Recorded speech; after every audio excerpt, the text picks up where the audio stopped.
I was starting off this show thinking that, hey, I was going to say the band is back together. And then Dave says, you know what? No, we're not back together. I got to go to Baton Rouge tonight. So we'll talk to you on Thursday.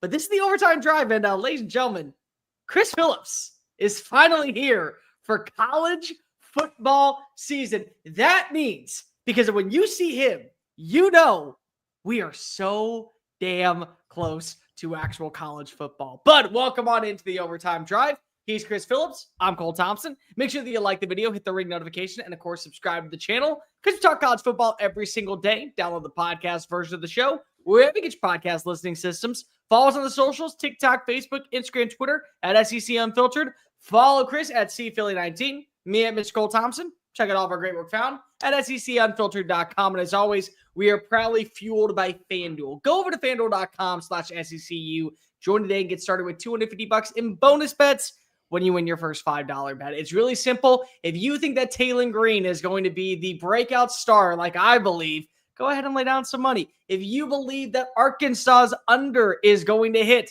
lay down some money. If you believe that some reason Auburn is going to be the breakout team of 2025, lay down some money. And when you do so, go on over to FanDuel.com/SECU. Sign it up, $5 first bet, win $250 in bonus bets. Hey, C. Philly, what's up, man?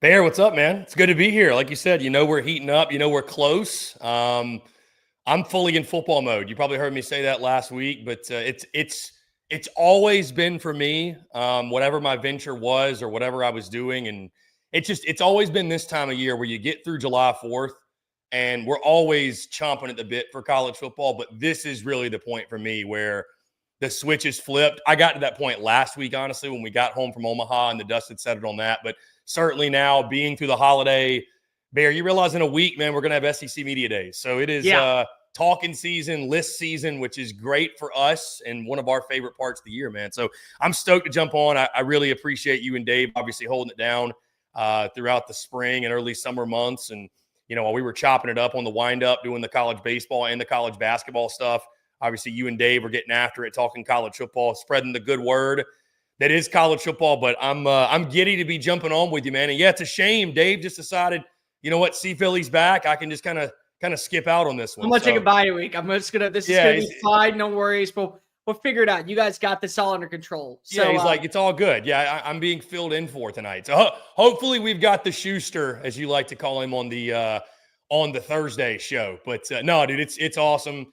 Really excited, Cole, because obviously you, Dave, and myself, we had a huge college football season last year. And I mean, I think probably thousands, if not hundreds, certainly hundreds, if not thousands, I should say, of hours of preview and prediction content and talking the college ball playoff and reacting to games. And to think now, Cole, that at least for me, you guys have been at it for a little bit, but at least for me and all three of us together now, we're beginning this journey of the 2025 season, more of the same. So yeah, it's exciting stuff, man. Exciting times. And like I said, I'm really grateful for you and Dave holding it down, but really stoked to be jumping on with you guys. So excited for what the Overtime Drive is and what it's going to be. And that is the best college football show on the internet, twice a week, 3 times a week, however many times we're going to go. There might be some weeks we go 4 or 5 times a week, depending on what's happening this season. So it's going to be fun.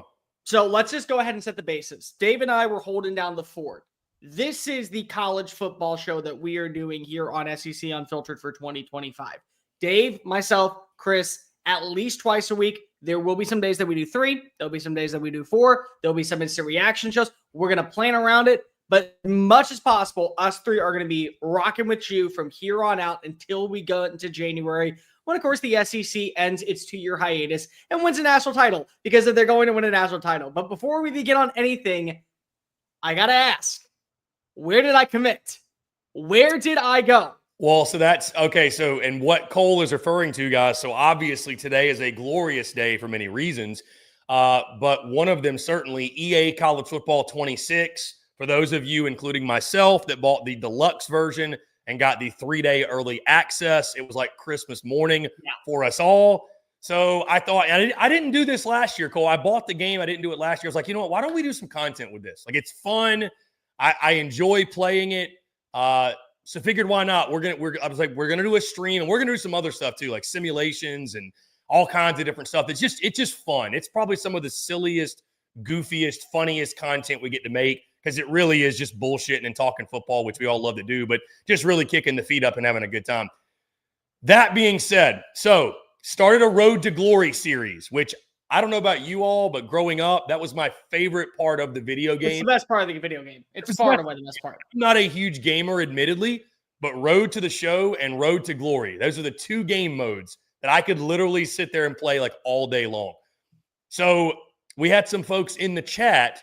I was going to make myself Chris Phillips as the player. Somebody's like, why don't you make Cole Thompson? So I was like, that'll actually be funnier to use you or Dave. Maybe my next Road to Glory will be, maybe my head coach when I do the Dynasty will be. It's going to be Dave Shoemate. Dave Shoemate. I'm like, this is actually really funny. So listen, it's a spitting image of Bear. He's 6'5", 230 pounds. Spitting image. 5-star quarterback coming out of the state of Texas. 5-star quarterback coming out of Texas. Never played a snap in my life when it's a quarterback, but it's perfect. There is, so I'm trying to like break it up into series, right? So we're not going to knock it all out at once. So we have made the profile and we've played 2 high school games. Obviously, we have balled. The offers have been rolling in. I was sending you pictures today. There's 2 SEC offers, Vandy and MIZZOU. Then a lot of some ACC offers have rolled in. North Texas, Tulsa. Dan Mullen at UNLV offered the Bear. But we're going to try to go SEC, obviously. That's the plan. We definitely are. Playing time's a factor. Bear, I got to admit, I told him NIL was a factor. Because, that's fine. I mean, listen, why even hide it? Like, we're all chasing the bag at this point. So, we're 2 games in.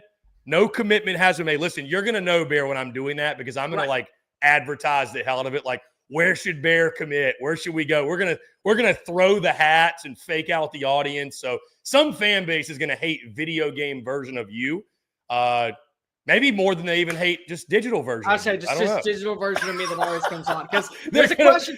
Because by the way, guys, if you haven't figured out, tonight is a mailbag episode. We got 12 questions. We got a few more that Chris threw on in from social media. There's a question that Jacob says, "Hey Cole, go piss off because of you picked Auburn to be a terrible team in 2025." So I piss off a lot of people. I get it. I can be bought, as everyone knows at this point. I can very much be bought. So fandom is possible. If you we'll put out like the official top, I don't know how they do it, top 3, top 5. Top 5.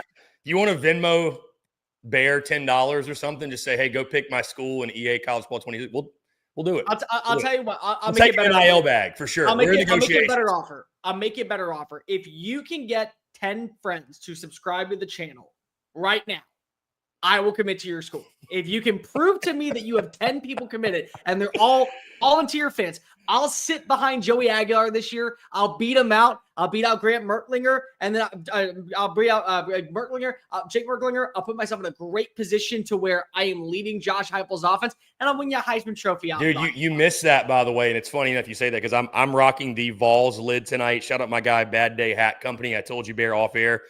I've had this hat for forever. Felt like I've been showing a lot of schools out there a lot of love, but I hadn't rocked the Vols lid. My guy over at Bad Day Hat Co. So shout out him. It actually looks really good. This is a sweet lid. It's and you're rocking the state of Tennessee. So and again, I hung out with some great Vols over the weekend. So I was like, you know what, I'll pull this one out the closet. But funny enough, in the game today, I didn't even tell you this. Like between games or whatever, there'll be like coaches will reach out. Josh Heupel, right? Yes, they'll text you. Josh Heupel texted. Ooh. And it was essentially like, this is our offense. This is why it's good for the quarterback. And there were 4 options. You could be like, just say thanks to the coach, be complimentary. You could not be disrespectful to the coach, but almost kind of like ignore the coach. Yeah. But the other 2 options were post on social media that Tennessee is your new leader, or post on social media that you are no longer considering Tennessee.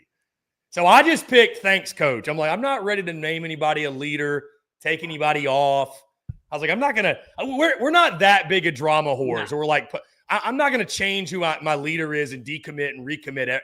And apparently you can get scholarships revoked too. So I guess if you piss them off, listen, pull an offer. So you got to be careful. We're trying to be – we're confident, but trying to not be cocky in the game. Yeah. So Listen, I will make this abundantly clear. I will not be going to my alma mater of the University of Alabama in the game. I've already lived that lifestyle. I would like to peruse another atmosphere in college football. It's okay because I didn't even put Bama in our top 10 because there we go. Exactly.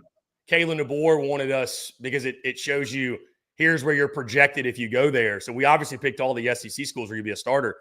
And then they have second string, but Alabama's was bench, not even second string. No. So I'm like, Kalen, you can kick rocks, man. We're going somewhere. We're gonna go somewhere else. We're gonna beat you. Yeah, we're gonna beat your ass. I'm okay. I'm okay. I have my degree. This is my master's degree. I'm taking a victory lap in college with a Heisman Trophy. I'm Brandon Whedon, basically. That's what's gonna happen. This goes to show that if Cole Thompson was 6'5", 230, and played quarterback, he may not have gone to Bama. I may not have. I may have very well gone. He may have had more options.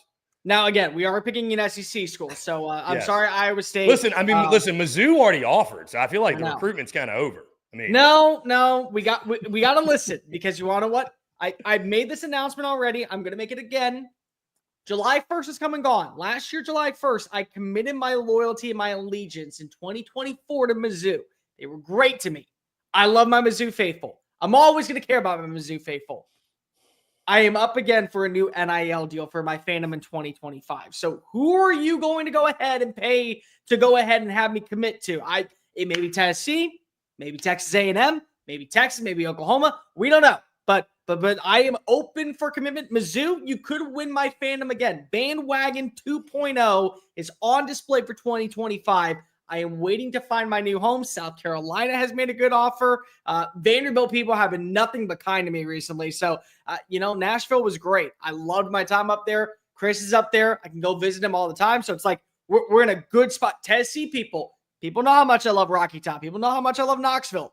I gladly will go up into that Eastern time zone and go back to that lifestyle if you go ahead and pay me to be a fan of your team. So the other thing too is you're going to have to sit behind Bo Perbula if you go to MIZZOU, I think. So that's another factor. No, see, exactly. I'm not sitting. I'm at least competing. Pavi and I are going to go to war. You have to fill the shoes of Pavi in Nashville. That's an honor. That's not a right. That's an honor. I'm not going to take that wrong.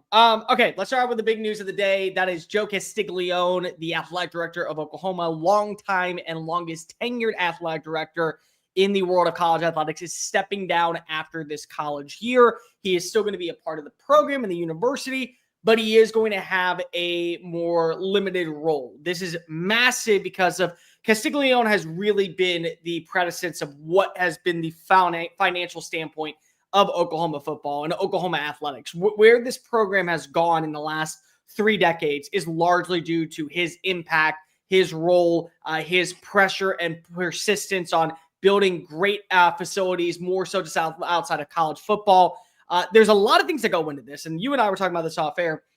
This is really big for 2 main people. Number one, the next athletic director, because if whoever comes in understands what the standard is of Oklahoma, they're not going to sit by idly and be content with 6-6 and turning it into Nebraska 2.0 when they left the Big 12 and joined the Big 10. And this is also really big for Brent Venables because if the new athletic director is going to want to bring in his people. So Brent Venables is going to have to show this upcoming year. It's not just about the X's and O's. It's not just about me landing the right type of recruits. It's about me fitting the culture and the identity of what this new program is going to be in college football, especially when it comes to the SEC in a program like Oklahoma. Isn't it interesting, Cole, that 2 years in a row now, Oklahoma has made major waves going into SEC Media Days? You remember this time last year, the week, I believe it was the week before Media Days, we were talking about the big contract extension and the raise that Brent Venables got. And now, almost just a year to the date later, we're talking about Castiglianone hanging it up. At some point, I think that's what's really interesting is the timing because, I think some people, and I commented about this on social media, of course, I think some people they didn't really understand where I was coming from just when I said, how does this affect the seat of Brent Venables? And they said essentially, well, you can get a new AD and they're get a new coach, but they didn't put a date on when this is going to happen. So like, what does that mean during the school year? Is this going to be in September, October? Is this going to happen till next year? Because a new coach is going to want to know who they're working for. That's the biggest thing. Like typically you're changing one or the other. You're not changing both simultaneously. So, but again, at the same time, we're talking about this, and this is a whole separate conversation we'll probably have at some point talking about coaches' hot seats going into the 2025 season. I mean, you think to the contract extension they gave Brent Venables, and it's going to be much more difficult to make a move than maybe I think some. It kind of almost feels like the conversation we were having last year about Billy Napier, Cole, to a degree, where it sounded really easy in conversation to kind of draw up a scenario where he was fired. But when you looked at the numbers and what they were going to owe, it became a lot more complicated. So I think the hope, obviously, is just that Brent Venables in Oklahoma, they have a season where we're not even remotely having this conversation. They go win, I don't know, 8+ games, 9+ games, certainly. And Brent Venables reassures us all that he is the guy. But yeah, Castiglianone, I mean, he's had a good tenure. I mean, again, I think some definitely raised an eyebrow when the extension was given last year. But at the same time, I think Oklahoma wanted to put together, and we talked about it last year, a solid front going into the SEC that, hey, we have our guy. Now, hindsight's 2020. Do you wish you wouldn't have done that? I think there's probably some of the fan base certainly that feels that way. But yeah, it's just going to be interesting as far as, I mean, I think it's a great idea to give the school the heads up. So he's trying to do the best thing he possibly can to put OU in the best possible position to be successful and not be blindsided by it. But yeah, when you've got a coach in Venables' position, I do think it's kind of an interesting dynamic just because of that specifically. The other thing that's really influential here is like Gene Smith did this with Ohio State. He kind of let people know that this was his last year. They went out and they hired Ross Bjork. They allowed Bjork to get onto campus and figure out what his role was going to be. And then eventually he took over as the new full-time AD when June 1st came around. So maybe we could see that. Maybe it's a full year and the next athletic director is leaving their current school. But this is, again, an SEC channel. And not a lot of people were paying attention to Oklahoma when they were in the Big 12. Joe Castiglianone truly is a innovator of college athletics and his impact. And as somebody that grew up in Big 12 country because of that, where Texas was and Texas A&M was, I've gotten to see Joe Castiglianone since he was hired in 1998 rejuvenate literally one of the most historic programs of college football. He was massively influential in hiring Bob Stoops that led them to the 13-0 season and the Big 12 title with the national championship win over Florida State when he was in the Big 12. They had 18 winning seasons, 10 Big 12 titles, 11 top 10 finishes. He was very, very much on board when Lincoln Riley took on over, and Riley carried the torch. You know, we can make fun of what he's doing out in Southern California right now and how he's got to get his crap together with the defense and the certain recruits that he goes after. But keep in mind, Oklahoma, death taxes and Lincoln Riley going to Arlington was a guarantee almost every year, and a Heisman Trophy quarterback was being produced, or at least a Heisman caliber one. And Castiglianone really put an influence on that. They went to 2 college football playoff appearances. They also were really influential in basketball. You know, they had multiple top-tier recruits. Blake Griffin came there, and they were supposed to be one of the bigger programs at the time. Baseball has always been one of their bread and butters. And then college softball. You know, when we think of the growing element that is college softball, most people turn to Oklahoma because of what Patty Gasco has done. And again, that is another Joe Castiglianone hire. And so the way that he has really been a pioneer for multiple sports and setting a certain tone and demeanor, it's a very tall task to replace. This is not going to be a job where somebody comes on in and doesn't understand what the expectation is and what kind of shoes they fill. Castiglianone is not the Nick Saban of athletic directors by any means, but he is very much in that same vicinity of it is extremely hard to duplicate. And if you try to do it the exact same way, you're going to fail.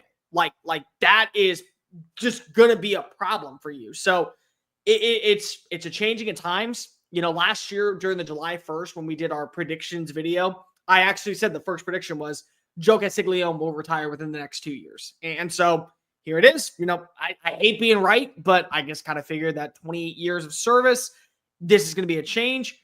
Do you have any early names that you look at for new athletic directors? I mean, Zach Selman's the one that most people are going to turn to. Right. That's the one I was going to go to and say that most people are throwing out there is Zach Selman, I think, because of the obvious ties to Norman. So, I mean, that's outside of that, there's nobody in particular that I've heard or really seen, or I haven't done admittedly much digging on this, but yeah, it's going to be a really important hire. There's no question, Cole. I mean, listen, I think that most people, let's be honest, most people can't really tell you the day-to-day responsibilities of an athletic director outside of like putting together schedules and stuff like that. But that's a very important role now, especially in this new era of college athletics. And you think about the organizational changes that Oklahoma has had solely with with Jim Nagy coming on over. Yeah. Obviously, that was a huge hire, but there's been a lot of movement, I feel like, behind the scenes there. And certainly Oklahoma, we all know about, where they are from a football program perspective.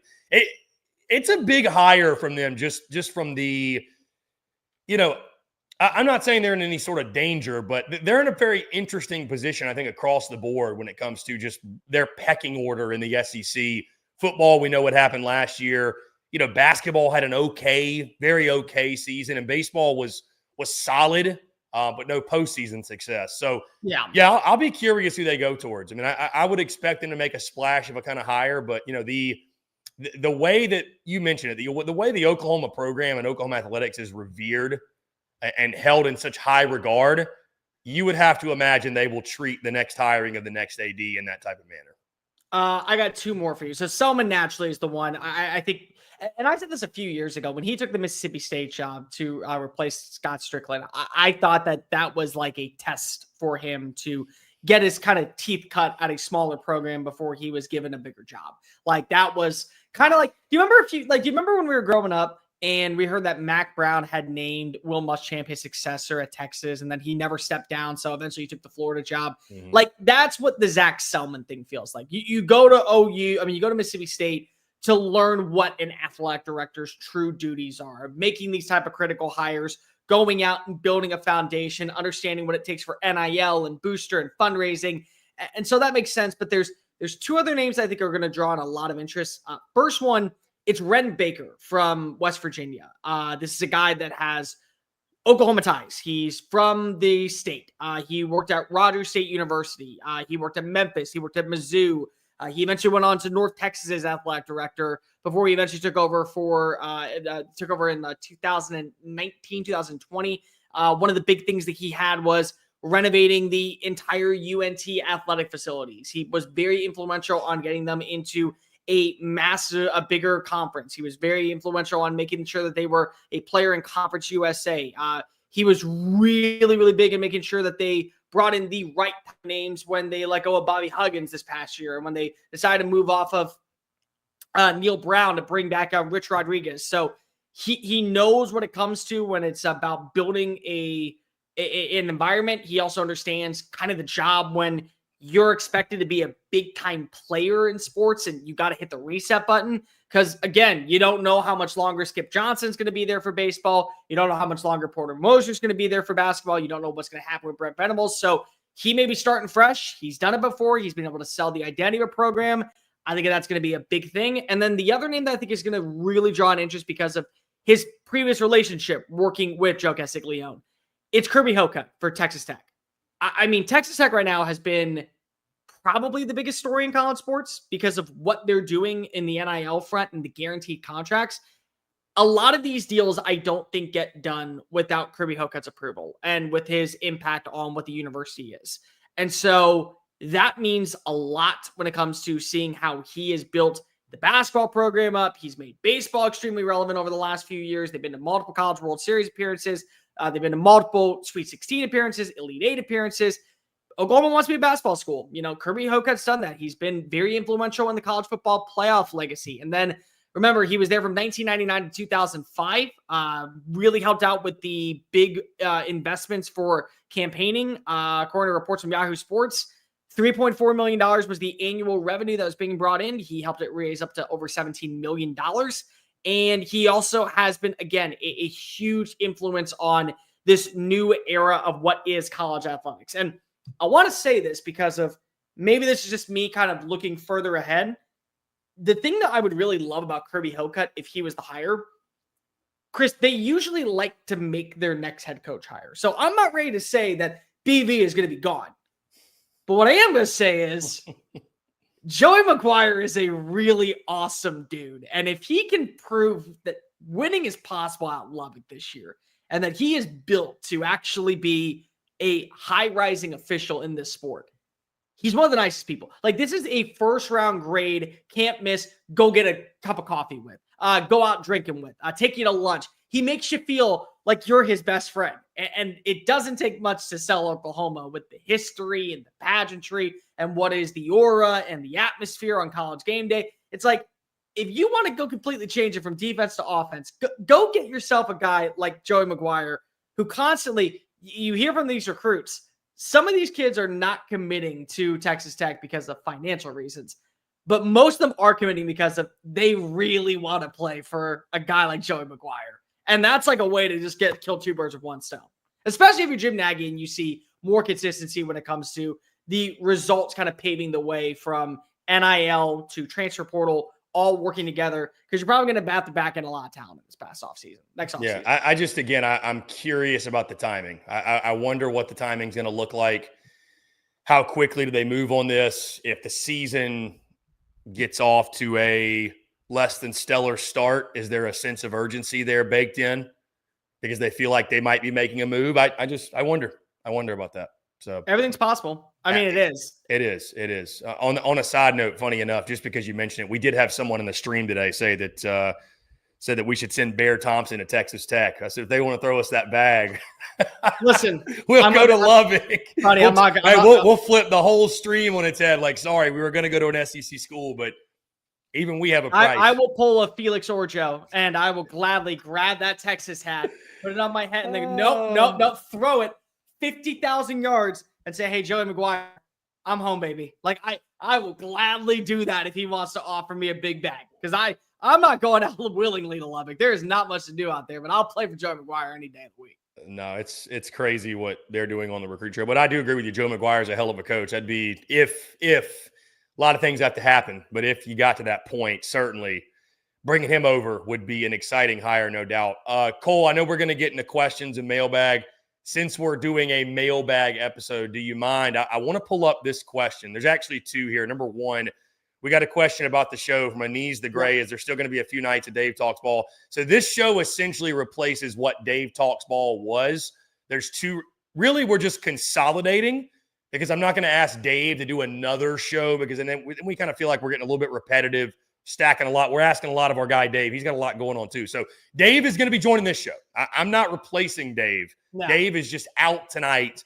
Guy's living his best life with an extended holiday with the family. So, and I'm just picking on Dave, obviously. But no, Dave's a part of this show. Dave's a part of this show. This is going to be our show, like Cole was saying. Heck, I mean, next week's a great example. We're going to be, Cole, I'd say live every day for 4 straight days. Yeah. With SEC Media Days, recapping everything each and every single day out there.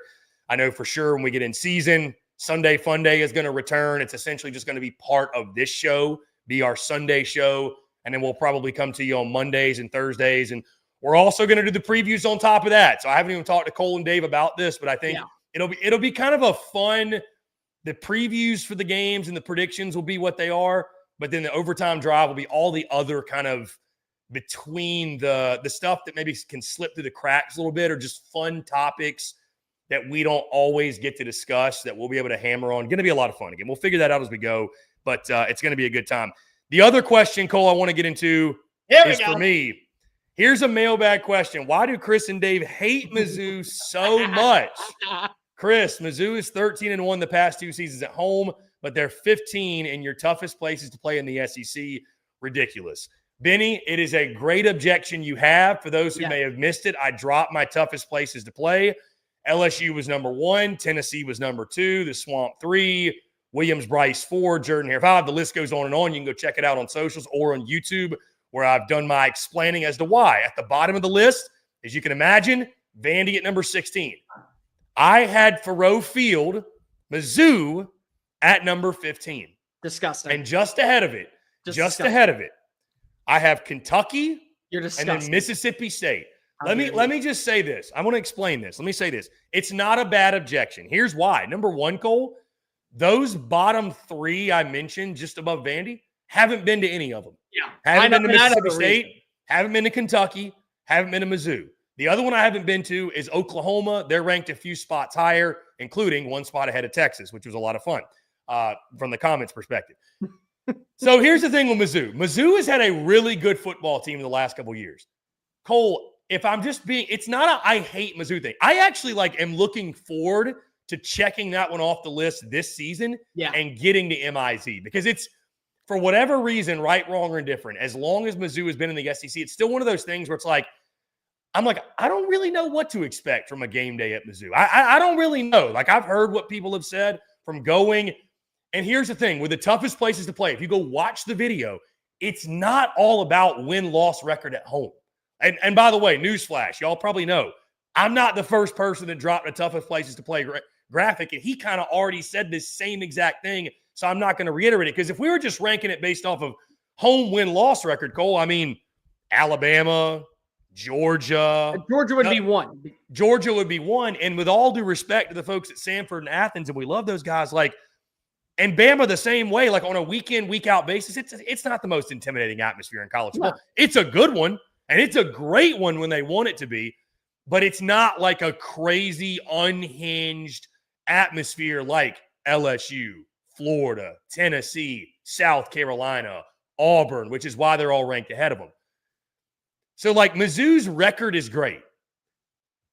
Cole, I'm just going to say this, and it's going to sound how it's going to sound. Like, does anybody, like, when you see at Mizzou on the schedule, are you actually fearful of having to go play there? You should be. Yeah, absolutely. I mean, like, are you fearful because of the atmosphere at Faroe Field is this crazy, unhinged, like, I don't like, and if it is that way and I just don't know, then I will come correct, and I will correct myself in season. Okay. I will correct myself in season. But even like with Mississippi State, you got the cowbells. With Kentucky, like I've seen those night atmospheres at UK get pretty rowdy. Like, and so maybe this is my own fault because this is my own personal experience. So it isn't, it's definitely my fault. Yeah. I've just never seen Mizzou like that. I can't name to you the last like crazy home atmosphere that Missouri had. I will tell you a very underrated one this year is going to be Kansas Mizzou. Dude, their fan base has been telling me that. They're like, dude, that's the game. Where I can promise you with that, right? They hate each other. Like the way that you think Mizzou and Oklahoma hate each other, it is 10 times worse for Kansas Mizzou. They have disdain, disgust. They want nothing more than to go ahead and bash your head in and make you do it with a smile on your face. Like that's the vicinity.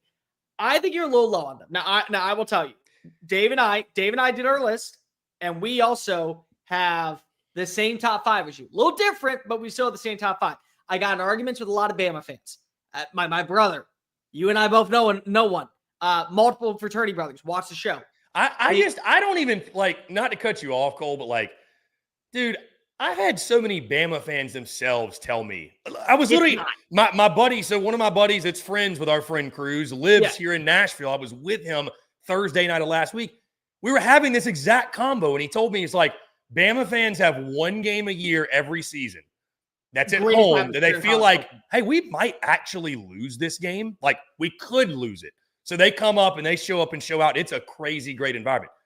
Outside of that, they're kind of just a little bit wine and cheese-ish. And they will tell you that. Yeah. So I'm like, I don't even know how you could get upset at these rankings if you're a Bama fan. Like, my brother calls me and he's like, really?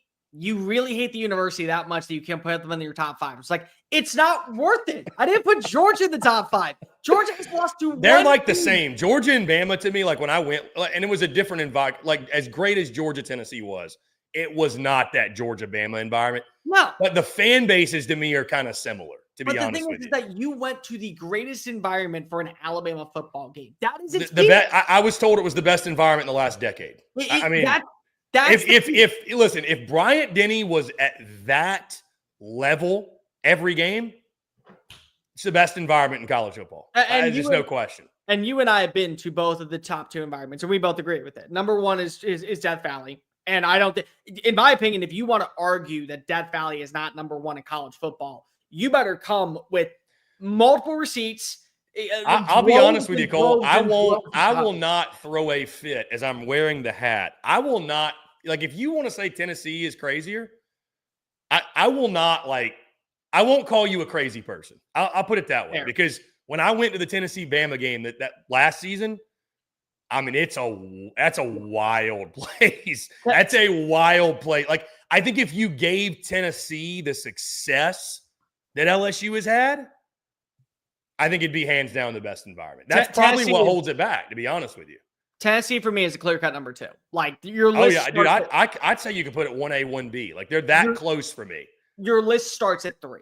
That's always, and that's it for all of college football, because Tennessee, the way Neyland is built, the way the sound carries, how it goes up, and there's no exit, so it shoots back down. And by the way, the loyalty of the fans, like they have gone through a trialing time of like after Philip Fulmer called it, a one and done of Lane Kiffin to Derek Dooley to Butch Jones to Jeremy Pruitt to now Josh Heupel, and they have never wavered. I mean, every single time that you go into Neyland, they come in droves in the checkered pattern. They understand the assignment of the orange and white. They are absolutely maniac on game day going into the tailgate. It is a symphony of chaos atmosphere that deserves its respect. Who was number 3 for you? 3 of them is Jordan Hare. Jordan Hare. Okay. Jordan Hare was 3. 4 was the Swamp, and 5 was Willie B. Because Willie B, and this is the thing that I argued with a lot of people. Don't shit on Willie B until you go. Until you know what that environment is like, especially at a night game, don't crap on it. You have no idea what you're talking about. I try to do my rankings, Cole. Like, does record matter? I'm not saying it doesn't matter at all. I'm not saying it doesn't matter at all, right? Like, but I tried to kind of rank it off places. Like, when you see you have a road trip to that place on your schedule, like, what's the oh shit meter? Yeah. And Williams-Brice, there's a level of oh shit. Like, especially it's like, God, if that South Carolina team is even worth a damn, that is going to be Bama's got to go there. It's like, that's going to be, even if we win, that's going to be a nightmare of a trip. Nightmare of a trip, dude. It is far and away the ultimate cathedral of chaos. And it's kind of got like that Jordan Hare effect to it. Yeah. And I've coined that term, and that term is staying with us here at SEC Unfiltered, Cathedral of Chaos. We're going to get a trademark. We're going to get on t-shirts and all that stuff. To me, it is the ultimate one because of Sandstorm leading in with the cock boost, getting into no beamer, especially Cocktober, that atmosphere. The Missouri game last year was a madhouse. Texas A&M game last year, madhouse. Like, when you picture the most ravenous environments of college football, the first thing that comes to mind is Willie B. And the other thing I will say about Willie B, it only holds, I think, like 78,000 people. Maybe I think it's up to 81 if you like fill it to the brim with like standing room only. If you stand on the sideline and just shut your eyes and listen to the reverb of the crowd, you could not convince me that you were inside of a stadium filled with 115,000 people. That's what makes Willie B so special. Yeah. If it ain't swaying, it ain't playing, as they say. I also had, or I guess you didn't have this one. I had the Swamp at 3. I had that too. And that really is a nod to my respect for what the Swamp is and what the Swamp can be, because you might recall, Cole, I did not see the Swamp in any kind of glory. No, you thought it shit. No, it was loud for the first like 2 minutes of the game, and then Miami put belt to ass, and the rest is history. But yeah, looking forward to getting back to the Swamp this year. I actually had, right before we got on, one of our Florida friends comment and tell me that they believe that when Florida is right and you get the Swamp at night, it is as good an atmosphere, if not better, than Death Valley. They firmly believe that. So I hope to see it. I hope to see it this season. We will be going back at some point. I really hope to see the best version of the Swamp. I'll tell you this, the Swamp. Have you been at the Swamp? No, that's actually one of the very It's probably like the coolest stadium from like a uniqueness standpoint. Like the orange walls, and you got gators on the stand. Like it's a very cool, just like different one-of-one kind of experience. It's a very neat experience. I'm going to lose a lot of state credit here. I agree with you, though. Memorial Stadium in Norman is a little bit better than DKR. Now, I have not been to DKR. Again, it goes, dude, and I haven't, and I've been to DKR. Granted, it was the Kentucky game. Yeah. And I haven't been to Norman. And again, I'm going to be changing that, and I'm very excited for the game I'm going to be changing that for. Which we haven't announced that yet. Renovations, so I don't know if Texas is surpassing. But it's more from a fan base thing, dude. It goes back to that, where like Texas fans themselves, and listen, I love Austin, love Texas, loved my time. Can't wait to go back to Austin. It's a great city. But their fans, again, like Bama fans, literally told me, yeah, we're the North Carolina basketball fans of college football. Like we're kind of we're a little bit pinkies up. And I feel like Oklahoma fans are I just get this feeling they're a little bit more ravenous than Texas fans are, which is weird because you would think it'd be Texas fans that are like starving for the success because Oklahoma's had it. So, but now I think Oklahoma is like so desperate and starving to like Oklahoma to me kind of comes off as even though they've had the more success, they live with the chip on the shoulder because everybody thinks of Texas first, no matter the success or lack thereof. You know what I mean? So, again, it's the way the tides have turned for both of them coming in the SEC now. It's interesting, but yeah, it's let me ask you this, Cole, because I know we have a bunch of questions. We're going to get into like our actual mailbag segment. Yeah. Of the lists that I've dropped, so we've done quarterback rankings, toughest places to play, and head coach rankings. What was there a single ranking that you had the biggest gripe with? What was the one ranking that you were like, this one's stuck in the back of your mind since you saw it? Heupel at 4. I'm sorry, that is. Too high or too low? I think a little too high. I can understand top 5. You know what? Putting DeBoer where I did was screw it. I don't care. Because Cruz is already going to just be pissed off and he thinks I hate Alabama no matter what. So whatever. I don't think you're wrong for putting Brian Kelly ahead of Kalen DeBoer. I understand if you want Kalen DeBoer ahead of Brian Kelly. I'm not going to push back on that one at all. What Kalen DeBoer has done throughout his tenure in college football, I think is deserving of a top 5 ranking because of I'm looking at the broad perspective of his legacy and his tenure. What he did to revitalize the life out in Seattle, Washington, after Jimmy Lake burned it to a ground, I think deserves a lot of credit. But also, it's like, I can't sit by idly and say, listen, you can think Brian Kelly is an overrated coach all you want. That's totally fine to me. The man is the single all-time leader in wins at Notre Dame. He, in 2 years with terrible rosters, when he had good rosters, he actually kind of sucked. But with average to below average rosters, he went 10-3, beat Alabama, 10-3, had a Heisman Trophy winner, and multiple first-round picks. Like, that's not a coach who is terrible. And it was just like, This is a big year for BK, though. I will to all the BK haters out there, I get it, like, whatever. But this is the one. It's shit or get off the pot for BK this year. Like, there will probably not, and hindsight will be 20/20 on this, so, like, you never know what can happen. But I could argue, Cole, there will not be a coach this year who my opinion will change on more one way or the other depending on what they do this season. James Franklin, because I'm still holding out hope for him. But it's a very close second. It's a very, very close. I'm just to the point where like rubber has met the road for Brian Kelly. Like all the money they spent on the roster, like it's just so truly playoff or bust for them. No, truly. And you can tell Blake this when you're on with him later on this week. And I told him this. I can't keep defending BK. Like I am at my end's rope because of I am still one of these people that will give him the benefit of the doubt, how to kind of lay the land of the culture, how to understand what the state of Louisiana is all about, understand the product of what is Tiger football, and he's finally embracing it. I can't do it after this year because of you have the quarterback, you spent a lot of money in the transfer portal, you spent a lot of money in recruiting, you went and landed your coordinator, you could have upgraded at quarterback if you want to, you could have upgraded at offense coordinator, you believe in the system. There's not much more I can go ahead and say because of with talent that we didn't know you were going to have. And especially last year with that offensive line, how big of a waste it was and the inability to run the football consistently and your inability to stop the run. It's like there comes a point where, listen, you're a solid coach, but I can't keep putting you in the top 10. I can't keep saying you're a top 3 SEC coach. I can't keep saying that you have proven at this point because you got to consistently prove it. And when Sark's doing what he's doing, and when Lane Kiffin's getting an upset win here and there, and when Heupel's doing what he's doing, and when DeBoer's doing what he's doing, you reach a level of you are who you are at this point. And that's kind of where I'm at with Brian Kelly. That's really good. But I still would have him ahead of Heupel. I still can understand ahead of DeBoer. I think that him and DeBoer are right next to each other in my rankings if I were to do it right now. I do like Lane Kiffin in the top 3. I'm not going to lie. That I was not mad at. Because of three was a little tough. Three was a little tough, admittedly. I mean, it was a little tough.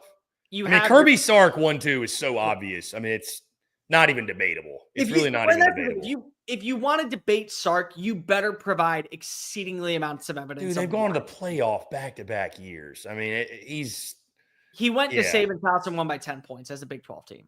I mean, if that doesn't lead you there, I don't know what will. But I'll tell you what can lead you there. What can lead you to wins and what can lead you to a lot of money is by going on over to FanDuel.com. If you believe that Brian Kelly is an overrated head coach, here's what you do. You go ahead and you walk on over to the app, go to FanDuel.com/SECU. It takes 5 seconds. And go hit that under in the win totals for LSU this year. Because Brian Kelly has everything made and Brian Kelly has everything that should be built. So why don't you go ahead and make sure that he is shown the door and that there is a new culture out in Tigerland this season. Or if you're a believer in Brian Kelly, go ahead and lay down that money. If you believe in Garrett Nussmeier to win the Heisman Trophy, lay down that money. Ty Simpson, Taylon Green. Maybe you want to go with a wild card like a Cam Coleman or a Ryan Williams. I'm telling you, you go on over to FanDuel.com/SECU, you are going to profit. And when you lay down just simply $5, just $5, you win that bet, well, you're going to win money. But you're also going to win $250 in bonus bets. So sign up today. It's fast, it's easy, it's safe, secure. We love it. You're going to love it. Going over to FanDuel.com/SECU, where fun never stops and college football never sleeps. Disclaimer: must be 21 and present in select states or 18 plus in DC. First online real wager money only. $5 first deposit is required. Bonus issued with non-withdrawable bonus bets, which expire 7 days after receipt. Restrictions apply. See terms at sportsbook.fanduel.com. FanDuel is offering online sports wagering in Kansas under the agreement with Kansas Star Casino LLC. Gambling problem? Call 1-800-GAMBLER or visit FanDuel.com/RG. Call 1-888-789-7777 or visit ccpg.org/chat in Connecticut or visit mdgamblinghelp.org in Maryland. Hope is here. Visit gamblinghelplinema.org or call 800-327-5050 for 24/7 support in Massachusetts or call 1-877-8-HOPE-NY or text HOPE-NY in New York. All right, let's dive into the mailbag. Let's actually get into some questions. We got a handful of them. You're not going to want to miss out. So, first one from Bama Mike, of all people. Of course it is. What are your expectations for Ty Simpson entering year one? I think he will put up similar numbers to Bryce Young's second season with a brand new trio of receivers. Do you want to take that first, Cole, just because you are more familiar with what Bryce Young did in his second season with Alabama? I mean, I feel like I know a little bit, but I'm curious. You're the Bama guy, so I'm curious your thoughts. It's a reach. I will say that's a little bit of a reach because Bryce Young going into that year, many people thought was the best quarterback in college football, if not the best player in college football. You remember his numbers. He finished with, I think it was over 3,900 passing yards. I think it was 41 touchdowns. He was phenomenal in every capacity and very well could have led Alabama to another national title appearance if there was the 12-team college football playoff. Remember, they lost the 2 games, so it's like they just were on the outside looking in. But that didn't mean that they were a bad team by any means. And they also had a great defensive player in Will Anderson on the opposing side. What I will say is that Ty Simpson's been in the system and been in the school for several years now. And when you get to a certain point, you have one of two options. Either you are fully believing that you are the next big time thing, or you got to enter the transfer portal. Ty Simpson could have easily entered the transfer portal last year when Kalen DeBoer came onto campus because he brought in Austin Mack. And he could have said, you know what? Not for me. I understand. This is going to be a brand new offense. Doesn't fit my style. I'm going to go elsewhere. He could have entered the transfer portal this past offseason when they brought in Ryan Grubb. And they said Ryan Grubb, with his offensive identity, what he was able to do, being the Robin to Kalen DeBoer's Batman, it could really end up being souring for him. He didn't do it. So I think that you are going to get a more stable version of the quarterback that really fits a Kalen DeBoer-led system. The guy who I would probably say that I could see a lot of similar numbers to, and it's not an insult, and I don't want anybody to take it that way because of it's not supposed to be. I think he could have a Jake Haener-esque type season at Fresno State. So first year there, when he took over as a senior, 4,000 passing yards, 33 touchdowns, 9 interceptions. He also had a pass rating of 155. They have the wide receiver talent to do it. I mean, Ryan Williams is going to be, without a doubt, arguably the best wide receiver in college football. He is also going to have a really good supporting cast around him. I made my bold prediction. I think Jeremy Bernard was completely underutilized last year because of Jalen Milroe. I don't think that's going to be the case this year. He already has a relationship with Isaiah Horton, talked about it at the Manning Pass Academy. They play together in high school. So they know how to work together, and that's going to be massive. And I really do like a lot of the depth behind those trios. So there's going to be games where I could see him thrown for 325 yards. There's going to be games where I think they put a major emphasis on the rushing attack. But I do think that you are going to see a cool, calm, collective, concise version of a Jake Haener that was really, really stable for Kalen DeBoer out in the Mountain West Conference. If he can be that guy, if he can be that version, you have got to feel really confident about Alabama being a playoff team. Yeah, Bryce Young in his second year in Tuscaloosa, Cole, threw 47 touchdowns. Yeah. To 7 interceptions, 4,872 yards passing. I think that's a little bit of a that's a little bit of a major ask for Ty Simpson. But to the point you make, yeah, I mean, I think we all agree quarterback's the pick to click for the Crimson Tide. And I think that most of us out there agree that Alabama is upgrading at the quarterback position respectfully to Jalen Milroe from last year to this year. I mean, he has no excuse not to put up big numbers. I think he will. I think fair expectations are 30-plus touchdowns, 3,500-plus passing yards. I mean, you'd like to be as close to that 4,000, if not more than 4,000 as possible. But, yeah, you mentioned it, Cole. I mean, the weapons they've got. So, here's what I'll say is this, because I had Ty Simpson – where did I have? Somewhere like 10 to 12 or something like that in the quarterback rankings. I think he's going to finish above that. I feel pretty confident. And if he doesn't, I think something else went awry. I do, because they've got all the weapons. I mean, the roster is offensively, it's as loaded as you could ask for, especially at the receiver spot. So, I forgot until today, Cole, when I'm sitting there playing EA College Ball 26, Isaiah Horton's out there. You're like, oh my goodness. They have just got a plethora of big-time playmakers on the outside. So, here's the thing. Expectations for Ty Simpson. I don't think you have to play hero ball. You don't have to be great. Just be a great facilitator of getting the football to your playmakers. Let them do all the work. I'm not saying, again, they're going to need exceptional quarterback play to go win a national championship, which is the expectation in Tuscaloosa. But I don't think off the jump, I'm not expecting him to come out there and be part of the Heisman conversation, Cole. I think if he's just solid with the weapons they have, he's going to put up some really gaudy numbers. Again, he could have transferred. He didn't. I think that speaks volume of how he fits in Kalen DeBoer's system. And that's not a shot at Jalen Milroe, because Jalen Milroe, what he was able to do at times last year was phenomenal. But you look at the type of quarterback that has always worked for a Ryan and Kalen DeBoer duo. It is one that is willing to stay in the pocket and deliver deep shots down the field and concise, clean plays, 15, 17 yards, and have multiple 1,000-yard receivers. Like Ryan Williams and Jeremy Bernard, or Isaiah Horton and Jeremy Bernard, or Ryan Williams and Isaiah Horton, there should be no excuse that they don't have two 1,000-yard playmakers on this offense this year. There should be no excuse that the third guy isn't finishing with 750 yards. They're connecting inside the red zone. Because if it's not with Ty Simpson, you got two guys that really pushed him throughout all of spring that on any day, you could feel confident. Hey, Austin Mack, you've been with us for several years. Get out there and show them what we mean. Keelan Russell, we hand selected you to be our long-term option at quarterback. And I'm way higher on Alabama next year than I am this year. I think that Alabama's going to be great this year, but you tell me that Keelan Russell is well ahead of schedule and he eventually replaces Ty Simpson, that, again, is another feather in the cap of Kalen DeBoer on evaluating talent and developing talent that not enough people pay attention to. So I think that that's what you're going to get. Again, I agree with you. It's like, be a facilitator, point guard it. Find the right targets, move it down the field, you'll be in a really easy spot. And you got those early games, again, against Florida State, Wisconsin. You have time to kind of build that rapport in live reps against other opponents before you go down to Sanford to take on Georgia. Yeah, he's probably, feel good about Arch Manning, obviously, what he can be, what he will be. But Ty Simpson's one of those guys of the new signal callers I probably feel the best about. Just because of the weapons he's got around him. It's an abundance of riches down there. So, Curtis J., do you think Texas Tech's recent run on NIL with five-star talent will even the playing field between the SEC and other conferences in future recruiting battles? I think we've already seen NIL sort of do that.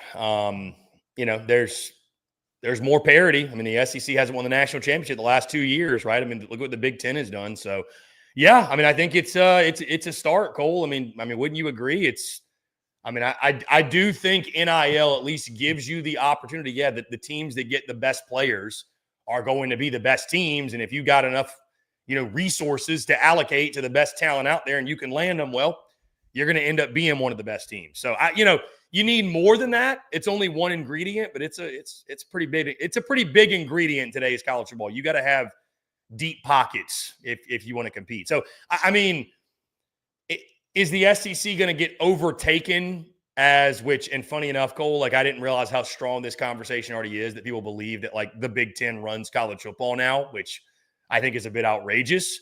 But, is it going to help others compete and continue to bring more parity? Yeah. I mean, we've already seen it. So. Okay. So like, here's where I'll go with this. Yes and no. Because I'm never going to worry about Alabama, Georgia, Texas A&M, Tennessee, Florida ever not having money. Oklahoma, same thing. They're always going to have money. And they're always going to be able to outbid for several players just because of the brand, the logo, the imagery, the pageantry, the atmosphere, the athletic complex. That's always going to be the same. What I will say is you will have a period of time in certain conferences, ACC, Big 12, Big 10, where there's one or two teams that invest a bucket load of money and a lot of resources with their collectives on one or two recruiting classes and one or two transfer portal classes. And they'll have like a 3-year window where you look at that roster and the way that they handle business. Texas Tech being a perfect example this year. I've talked to somebody that's in their athletic complex. They say that they look more like a tier 3 Big 10 team than a Big 12 team. And it's because of they have kids from Minnesota and they have kids from Stanford and they have kids from Clemson. They have kids from Texas A&M and they have kids from Texas that all transferred in. It's a Frankenstein monster that is built for like 3 years to be really, really sustainable. They feel really good about the quarterback position. They feel really good about the wide receiver position. And then they just landed Felix Orjo for, again, it was a $5.1 million guaranteed fully contract, 3 years. Like, you're going to have those 3 years to have that alleyway to compete. But after those 3 years, you may take a step back, just like a salary cap standpoint in the NFL. You may have to rebuild for a little bit. And hopefully during that time period, you customize yourself to where you're bringing in enough revenue to where in a few years, it becomes the new norm. But with the SEC, Georgia's never going to go away quietly. Bama's never going to go away quietly. Florida's always going to be a player in the top 10 in the portal. So it's like, that's where I'm at with this. Like Texas Tech right now, they are the pretty blonde girl that just moved into town and everybody is trying to go ahead and name her the belle of the ball. Like that's it. And that's fine. But eventually a new pretty blonde girl is going to move on in next door and then everyone's going to pay attention to her. And that might be Arizona State, or that might be Oregon State, or that might be Wake Forest, or that might be Virginia Tech. That's what we're going to see, I think, moving forward. A 3-year alleyway of spending a lot of money and resources in this program. You have that leeway to go ahead and win yourself a national title and compete. Well, and you make a good point. Those schools have money too. So that's, I mean, you wonder who's going to run out of money first. Yeah. Probably Texas Tech. But I don't know. I mean, you know more about, being in the state of Texas than I do. Apparently they've got. They won't run out of money, but they'll run out of patience. I'll tell you, right. They will gladly run out of patience. Because again, they just spent millions of dollars on a softball pitcher to leave Stanford and come down there. So they're not afraid to spend. What they will be tired of doing is dealing with everything that goes on behind closed doors of, hey, we're spending a lot of money and we're not getting the results. They'll flip it on over to basketball. They'll flip it on over to baseball. They'll say, hey, football, we're really good 9-3. Just compete for a Big 12 title. We'll call it even Steven. We don't even win a national title. I mean, listen, I think that the parity, I think to a degree, will continue to increase in college football. We're going to see some different names that maybe we haven't seen before or haven't seen in a long time make the playoff. Yeah. But I feel pretty strongly, Cole, like you were talking about, that like, and I know college football is cyclical. So like, 20 years ago, you couldn't have fathomed what Florida State is or what Nebraska is or, whatever.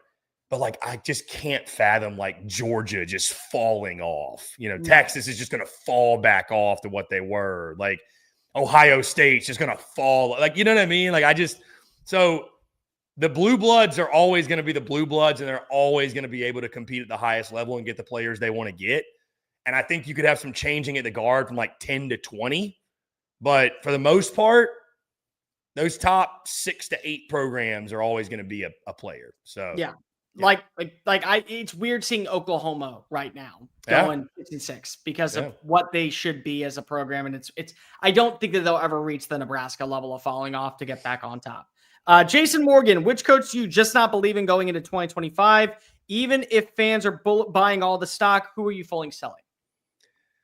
I'm going to take some of the heat off of you, Cole, because I know you've been catching it from them a lot, but I don't believe in Hugh Freeze at all. No. I'm totally out on Hugh Freeze. I mean, and that's my biggest question for them going in the season is, I love some of the upgrades. I think Jackson Arnold's a much better player, obviously, than what we saw at Oklahoma. I think he was in just a nightmare of a situation with Seth Luttrell and the injuries they had and the offensive personnel they had around him.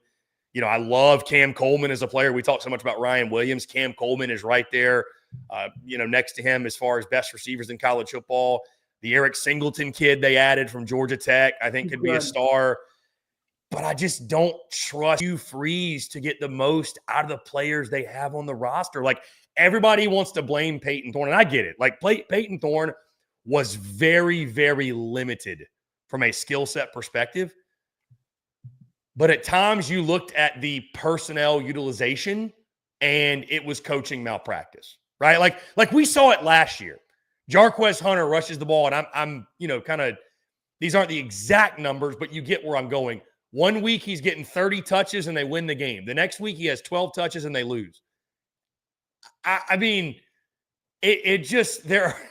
And we've seen this before. And also, too, just to keep it a buck, some of the things I've heard from some folks down in the plains that cover this Auburn football team and cover this Auburn football program and some of the dynamics behind closed doors, Cole, I don't love what I've heard. So if there's a coach that I'm absolutely just selling stock on that maybe I think some others are going to be high on, give me Hugh Freeze, man. I'm not a believer in Hugh Freeze, and therefore I'm probably not going to be not nearly a believer to the level that some others are in War Eagle going in the season. Yep. I won't spend a lot more time because of it's Hugh Freeze. I mean, it is. And again, it's not that you're losing out recruits to Florida State, because Florida State has been a prominent program and they're trying back to the level of recruiting that they once were. It's not that you're even losing out to Kentucky. It's that right now it's very clear that people on the plains are kind of tired of waiting to see it happen.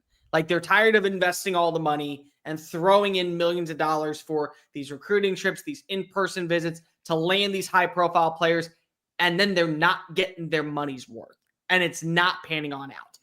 The offensive inconsistencies last year was partially on Peyton Thorne, but I mean, the Oklahoma game is a perfect example. It's 3rd and 6, and all you have to do in that game is hand off Jarquez Hunter. One of two things is going to happen.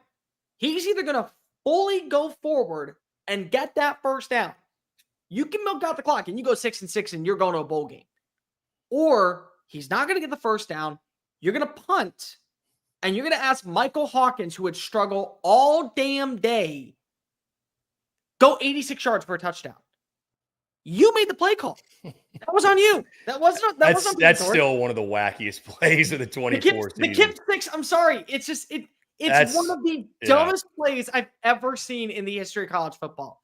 And then you throw in the multi-turnover game against Arkansas. I think you throw in the multi-turnover game against Cal. I think you turn in the multi-turnover game against Texas A&M, but you won that one. You talk about some other games that were down to the wire. And it's just like, how many more times are we watching as inconsistency after inconsistency after inconsistency with the coaching staff continues to shoot itself in the foot? And you also look at this from my perspective. I think from a talent standpoint, Auburn may be one of the most enriched programs in the sport this year. Really, they might. They have everything going for them. 2 potential 1,000-yard receivers, which they haven't had since Y2K. I think a very solid defense. I like DJ Durkin as a play caller. They paid a lot of money to keep him around. And you landed back-to-back top 10 recruiting classes. When nothing is panning out, the only person left to blame is the coach. And at this point, if you're not seeing the results and you're not seeing the growth, there's only one finger to point at. And I can look at every other program and say, Billy Napier's doing something with DJ Lagway. I still can trust Brent Venables when it comes to calling shots on defense. Mark Stoops is Mark Stoops, and he's been able to luck his way into one of the best contracts in college football. I can't sell myself on anything with Hugh Freeze right now. So I'm not buying a lot of stock in him. You know, best of luck to you. I hope you feel that way. Yeah, because you could go like the route of Sam Pittman, for example. But I don't think anybody's trying to make Sam Pittman out to be something that he's not. You know what I mean? Like, I think there's a conference wide or just an acceptance across the college football community of what, and within Arkansas fans too, of what Sam Pittman is. People want to make out Hugh Freeze and Auburn to be this, like, there's going to be a lot of people next week and going throughout the following weeks into the season that are going to be trying to sell you on why Auburn's going to go 9-3 or 10-2 and push for the playoff. And I just don't see it, man. I just do not see it. And I mean, I'd love to be wrong. Again, we're going to make a trip to Jordan-Hare this season. I'd love to see it popping and raucous and have a great time. But I don't know, man. I'm out on you. I'm out on you until we see otherwise. So, Elijah Foster. Last week I saw you guys mention how many teams can win a national title on Facebook, but when you look at it from the SEC perspective, how many can actually make the playoff? All right, so let's go through this, Cole. Quick fire. Georgia, yes. Yes. Texas, Alabama, yes. Yeah. Alabama, yes. Alabama, LSU, yes. Yeah. LSU, yes. Ole Miss. Depending on what we get from Austin Simmons. I think they can make the playoff. Yeah, I'm just going to say that. Thing. Yeah, I will throw them in there. Not winning national title. Missouri. Can Missouri make the playoff? Not this year. Okay. I think there's too much offensively that you have to replace. Can South Carolina make the playoff? Yeah, because if they have a cheat code at quarterback, and if he's playing elite every single week, then yes. Okay. So that alone carries you. So that's 6. And these are who can, not who will. Can A&M make the playoff? Yeah, they can. I think so. Here's the thing with here's the thing with A&M. I'm not buying into them that they won't, but I know what A&M is going to be this year. They're going to be a ground and pound, run it down your throat offense with Ruben Owens, Lavian Moss, Amari Daniels, and even Marcel Reed, and they're going to be better defensively.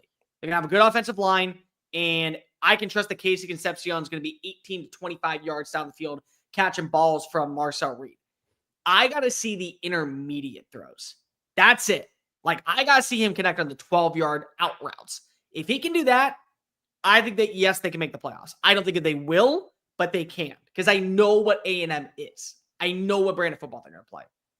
Okay, so that's 7 for you. Can Florida make the playoff? Yes, but they have to find a way to just run through everybody. And again, you can't sell me on the idea that they can't beat Georgia, but they can beat Texas. Either they can't beat Texas and they can't beat Georgia, or they can beat Texas and they can't beat Georgia. Like, I can't deal with this. They can only win against one of those teams. No, you can either win against both or you can't win against either. And you've got the Gators beating Texas, that's all. Right now I do. Which, again, I'm getting a lot talking season. A lot of flack talking season. So what? That's 8, I believe, that you got. So Vandy? No. I'm going to assume no. No. It's unfortunate. How dare you? How dare you? I know. Oklahoma. Yes, but it's a lot based off of John Mateer. It literally, because I still trust that defense. That was, by the way, that's the ranking I'm shocked you weren't most upset about. No, because I can understand it. Like, I had Mateer way lower than everybody. I had him 10th. Which even I'll admit, it's low, but you had him in the top 10. If you didn't have him in the top 10, I probably would have pushed back on that. But you had him in the top 10. So you want to most people had him in the top 5. So I have him in the top 5. I mean, right. I do. Right. So it's like I can't push back entirely on that. All right, Arkansas. I'm going to say no as well. Auburn. No. I want to say yes, but I don't trust Hugh Freeze. That's what it comes down to. Kentucky. No. No, and then Mississippi State. No. So I think 9 can make the playoff. Yeah. I think 9 can make the playoff. Which is crazy to say because probably only 4 best case will. Yeah. I mean, I think moving forward in a 12-team playoff format, there has to be such dismay in the ACC, the Big Ten, even, and the Big 12 for you to get a 15-man. And Notre Dame has to also stay. And heck, what did we only get 3 last year, right? Yeah. Yeah, 3 last year. So 4 would be an upgrade for us. Yep. So. Flynn Dockett. Cole, I saw your video on Auburn, and you're a bleeping dweeb. My Tigers are going to run the table and make it to the SEC championship. Just watch. Okay. This isn't even really a question. Flynn, fine. All right, cool. Listen, here's the deal, man. I'm sorry. Like, I like the roster because I'm going to be completely real with you. I think that Jackson Arnold, for the offense that they're going to run at Auburn, is a better fit for him.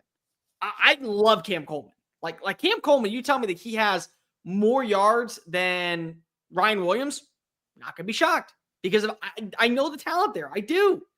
Eric Singleton's a great find. I like the defense. I think Kylan Lee is the most underappreciated defensive back in the SEC this year. Like, I am fully convinced he is going to be awesome in man coverage. But you're asking me to pick Hugh Freeze to prove to me right now that he can do it.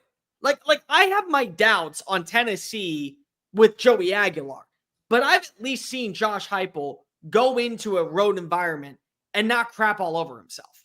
I've seen him work with insufficient quarterback play. I've seen him work with a one-dimensional offense and just trust what works.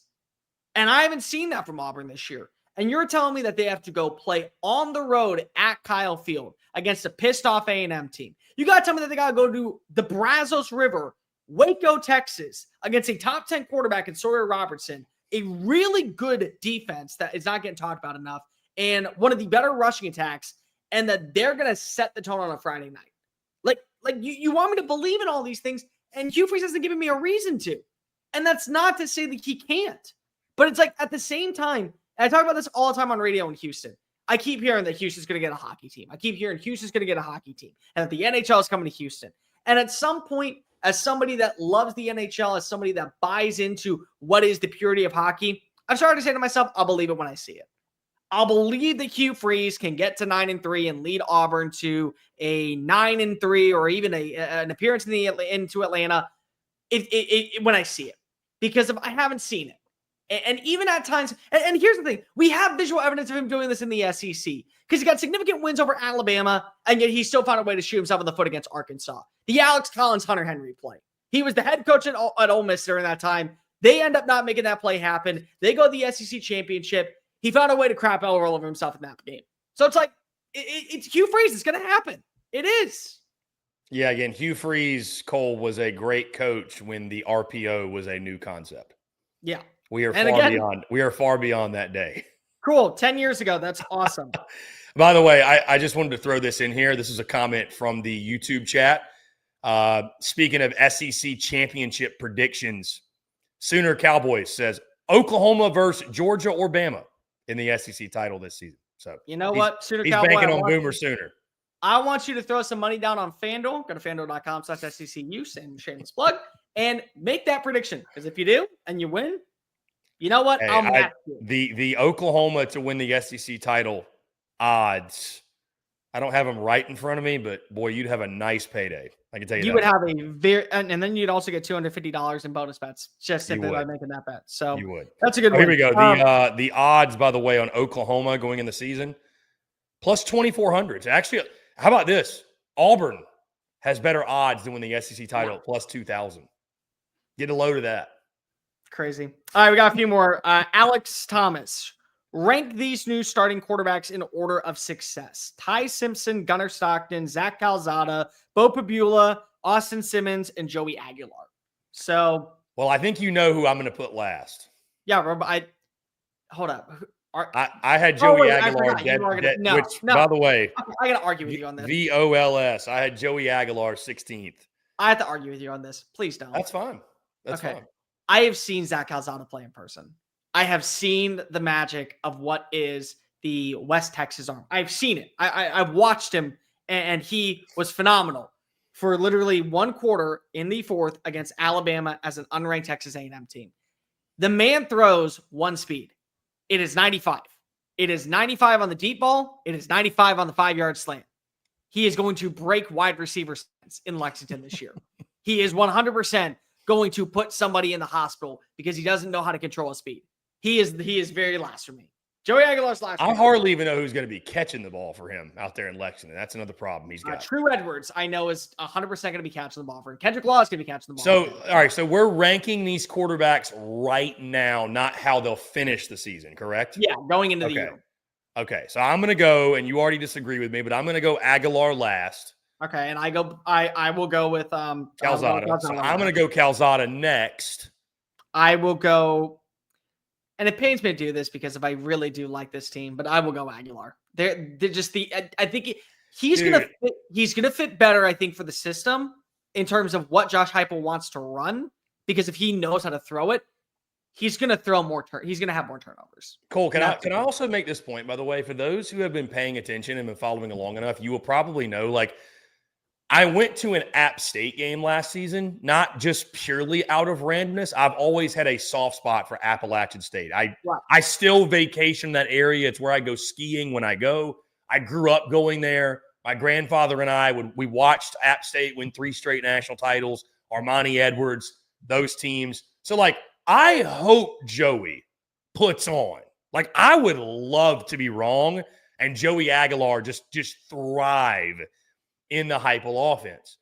But we all have those plays for guys that we just can't get out of our heads.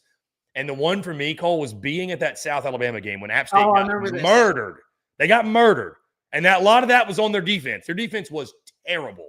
Yeah. But App State is down like at the goal line. And he throws one of the worst passes you will ever see. They have a chance to get back in the ball game. Pick 6. Pretty much just seals it. And I just can't forget that play. Like, he was an average Sun Belt quarterback last year. So at least Zach Calzada has had some SEC success. Some. Not much, but some. Okay. Some. Hey, dude crushed in Carnante Word for what it's worth. So one game. Yeah. All right. So we got our bottom 2 figured out. Yeah. All right. Who are the next? Stockton, Pribula, Simmons, Simpson. Okay, I'm probably going to go after those bottom 2. I'm probably going to go Bo Pribula. I go Pribula. He's just an unknown right now. He's an unknown. Yes, he's an unknown. They were giving me a lot of crap where I had him in the quarterback ranks. I'm just like, dude, like, I just don't really know what I'm getting. I know he has talent. I mean, but all these guys have talent. Yeah. After Pribula, I will go. This is where it gets interesting. Because you have your top 3. And I've got my top 3. So my top 3, if I'm going to keep it a buck, the way I ranked him in my quarterback rankings would have been, I believe, Ty Simpson, Gunnar Stockton, Austin Simmons, number 1. I would go, I think right now, gut intuition, Gunnar Stockton. I think he has the highest floor because he's a what you see is what you get quarterback, but I don't like his ceiling. I think that, and that's okay because if it's Georgia, and I really do like their rushing attack. I really do like a lot of what they have at wide receiver this year and their defense, but he is a very similar but different type of player of Jake Fromm in terms of, I know what I'm getting in him. It's not a bad thing, but I'm not expecting that much in him. That's what it is. I'd go Ty Simpson next. I think Simpson is a great pocket passing quarterback. I think he's going to have a lot of weapons. I think he's also going to do a really good job of fitting into the system that Kalen DeBoer wants. But I go Austin Simmons at number 1. You and I both high. Good for you. Good for you. I think Austin Simmons, I truly think watching the way that he played for that one drive against Georgia in that matchup on the road, and remember, they were down in that game. I think a lot of people forget at that point, Georgia was leading. They could have easily feasted. Yeah, that was 7-0 after the Dart interception. Yeah. When Dart went out with the injury. Yeah. He was cool. He was decisive. He was connective. I don't think that they would have won that game if Austin Simmons stayed in, but they would have kept it very close. I think they would have made it a must-watch. I felt like that was the moment where we all said, hey, he is not just like another run-of-the-mill quarterback. And the other thing is that, remember, he had the entire spring for the first time to actually work as QB1 because he wasn't playing baseball this year.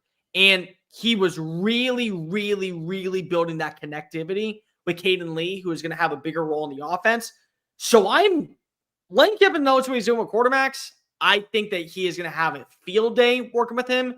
And again, like if you told me at the end of the year that Austin Simmons is the most improved quarterback out of all the people that we've talked about. Like, even you could say Arch Manning and John Mateer. It's not going to shock me because of the way he just looked for that one drive. That was like an appetizer for what could be the entree in 2025. And it does help the case that he has Lane Kiffin as his head coach. I mean, let's just be honest. So I'm expecting a big year from Simmons. I mean, I think you and I and even Dave talked about this immediately following last season. We talked about just how ironic is it going to be when this Ole Miss team makes the playoff this one after last year's didn't, when that was the last dance team and the team that was the most talented team ever in school history. I will not be surprised at all if Ole Miss makes the playoff. It would be the most Lane Kiffin thing to spend a crap ton of money from boosters on a transfer portal class that was built to win a national title and then say, hey, can we just do it again for, shits and giggles?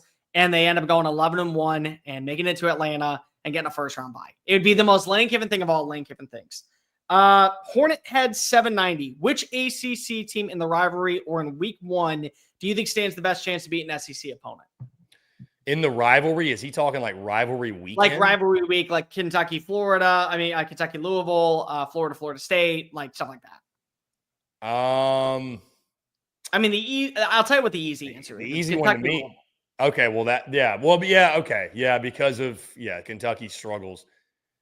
I mean, how do you feel about that Clemson South Carolina game? I'm not ready to pick it because I'm not saying pick it. I'm not saying pick it, but just Clemson should be really, really good this year. Really good. Granted, they were good last year and they lost. So I don't think that they're a good team in terms of like they're just a good ACC. I think they're just a good team. Like, and this is kind of a side note too, Cole. I think that Va-Tech opener is a sneaky, scary game for South Carolina. Like I do. I picked them to go to the playoff last year, so I could give a shit less about Va-Tech. I think if they're an awful organization, I want Brent to be fired. I want Kyron Jones thrown to a stun. They embarrassed me. They made me feel foolish. You weren't the only one, though. You weren't the only one. That was the start of Diego Pavia. Remember, that was the first moment we were introduced to Baba Yaga. Yeah, that was the birth of Pavia. So I'll tell you again that I'm really excited for it because I'm very high on them going into this year.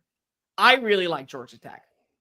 I really do like Georgia Tech. And I think that last season, the way that they went about overtime, and again, the rules are stupid and I'm not for it, but still the aggressiveness of the play calling from Brent Key, watching the way that you see Haynes King kind of keep himself cool, calm, and collective.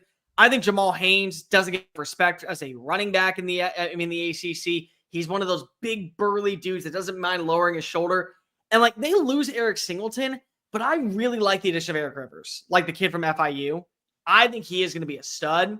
I think that he and Dane Patterson, who also comes on in from FIU, are going to build that relationship. And I don't know what it is, but there's something about just like having an offensive line guy as your head coach that just says, oh, you know what? Screw it. We're going to be a badass. We're going to be a physical, screw you around team, shove it down your throat, piss off. I think that will be a very, very must-watch game out in Mercedes-Benz Stadium this year. I don't know if they'll win. Right. It is in the Benz, too. Yeah. Weird. That is very weird, which I think is a good segue into our next question. Yeah. Dan Duncan, what is your thoughts on UGA GT being played at Mercedes-Benz? It feels like it's a cash grab because Bobby Dodd only holds 51,000. Yeah, it sucks. It sucks. I mean, I think it sucks.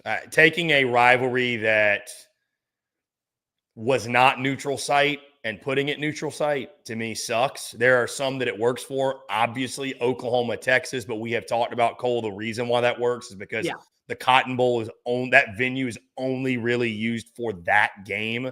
And there's so much tradition and it's a very special thing. Yeah, this is very forced and this really sucks. There's no other way to put it. It's a money grab. And like the problem is that you know that there are going to be more Georgia fans, I think, travel than Georgia Tech fans. And Georgia Tech's in the city of Atlanta.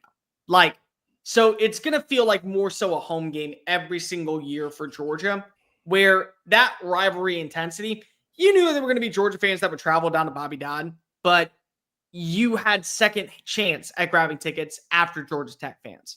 And so, like, that's where I'm at with it. Like, again, Outdoor Cocktail Party. I've never been a fan of it being in Jacksonville, but I get the reasoning behind it. And then I truly believe that the one atmosphere that will be second to none in college football at a neutral site field is Red River.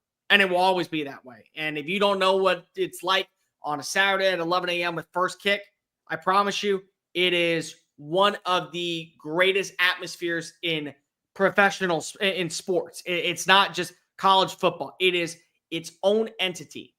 But there is something about rivalry games being played anywhere other than one time at home and the next year on the road that just doesn't sit right with me. And this is one that feels like, how do we make sure that Georgia guarantees itself that it is locked in for a spot in the college football playoff? This is a way to guarantee them. And then, by the way, if all things go according to plan, they'll be right back in Atlanta. They can just go ahead and stay up there, practice inside of Mercedes-Benz Stadium that week because they're going to be there on Saturday the next week, going in the month of December. Yeah, I feel like Georgia's kind of Atlanted out at this point, but it is what it is. So, oh well. 3 more. Sarah Chambers, which freshman are you most excited to talk about this year that isn't getting enough love going into the season? I don't know if he's not getting enough love, Cole. I think it depends on what circles you go to. But one of the freshmen I'm really excited to see is DJ Pickett down at LSU. Yes. The defensive back. That's going to be an immediate impact kind of guy. And just the way they talk about him. Yeah, I know they were really, really fired up when he made the decision to stay in Baton Rouge. And, we know it's LSU's got as good a claim as anybody to DBU. So I think Pickett could be the next big-time guy. So, he's being talked about locally. I don't know, Cole, you tell me, I don't feel like because of the portal, we don't really spend as much time talking about freshmen from a national perspective. There just aren't as many that are making immediate impacts because there's so many portal guys that are taking up the spots. And whether you love that or hate that, I think it's pretty kind of a valid argument one way or the other. But yeah, Pickett's a guy for LSU that's going to be an immediate impact guy. So I'm excited to see him. I'll tell you, Jeremiah Smith is built different. That's a 1 in a 9. Like Dylan Stewart, those guys are different. You might get, if you get 2 or 3 of those a year. Who's the most notable freshman in college ball? I'd probably say it's Bryce Underwood. Yeah, I would say so. Right now it is. Yeah. I don't even know who would be number 2 on this one. If I'm being just completely honest, going into the year. I don't know. Because the other one I thought in the SEC was David Sanders at Tennessee. But how much is he going to play? I think he's going to start week 1. Yeah, well, there you go. But again, he's an offensive tackle, and we don't talk about offensive linemen now. So that's another thing that's only when they're messing up. So yeah. I'll tell you one. And I mentioned him in the video earlier for bold predictions. Because honestly, I could see it. And that's when we do bold predictions again. If I'm right, you just come back to the level and say, hey, Cole Thompson was 100% right. He said it first. And when I'm wrong, it was a bold prediction. So it didn't matter anyways to begin with. That's the beauty of it. That's the beauty of it. So there is a running back down in Georgia who has 2 names of former Heisman Trophy winners, Bo Jackson and Herschel Walker. Bo Walker.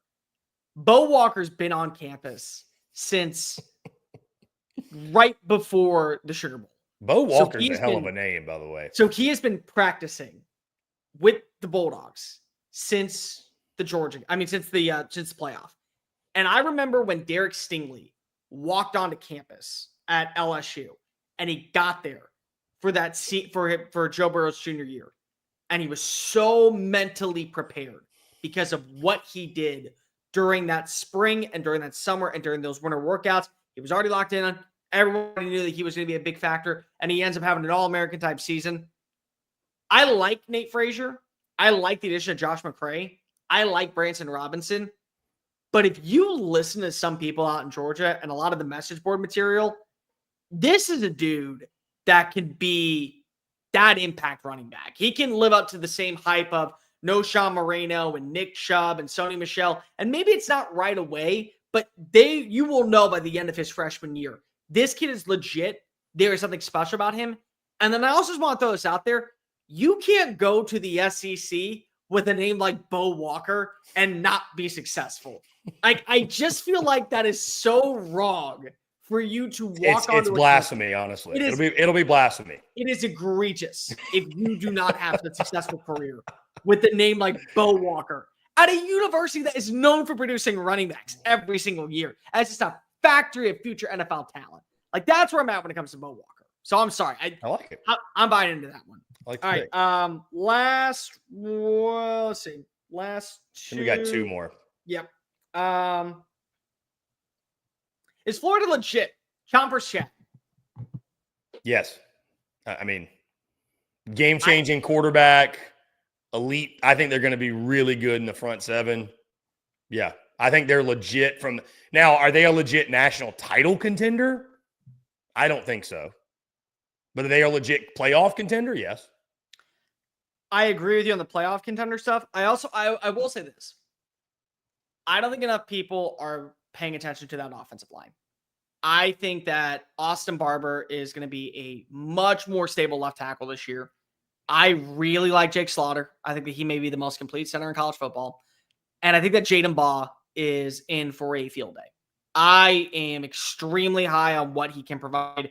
Multiple games last year where he was averaging 5.5 yards a play. I think he could lead the SEC in rushing. I think he could lead the SEC in rushing touchdowns. I think he could be an all-purpose back that takes a lot of pressure off of DJ Lagway. And then I've already made this prediction clear. I think Dallas Wilson has a Ryan Williams type season next year.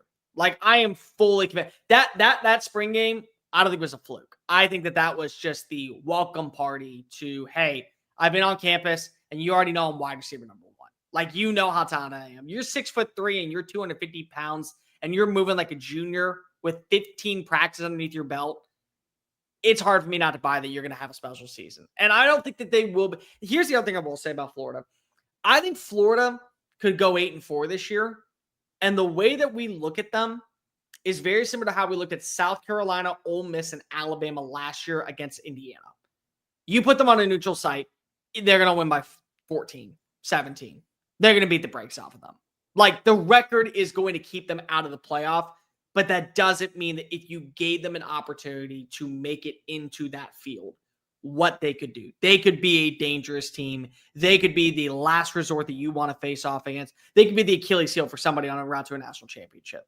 So it's like, that's why they're my ultimate chaos team this year.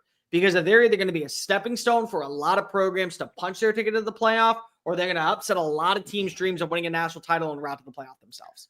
I'm fascinated, Cole, too, because we'll, as the season gets closer, we're going to do our own previews and predictions and all that good stuff. But we'll also do some one-on-one convos with people who cover these teams and you know, are in these local markets and can really give us an in-depth breakdown and kind of a feel on the pulse of the fan base program. I say all that, Cole, because I'm really curious what the win total is for Billy Napier, because I think his seat is still pretty darn warm. I don't think he's like off any sort of – yeah, he's not like off the hot seat because it's still Florida football.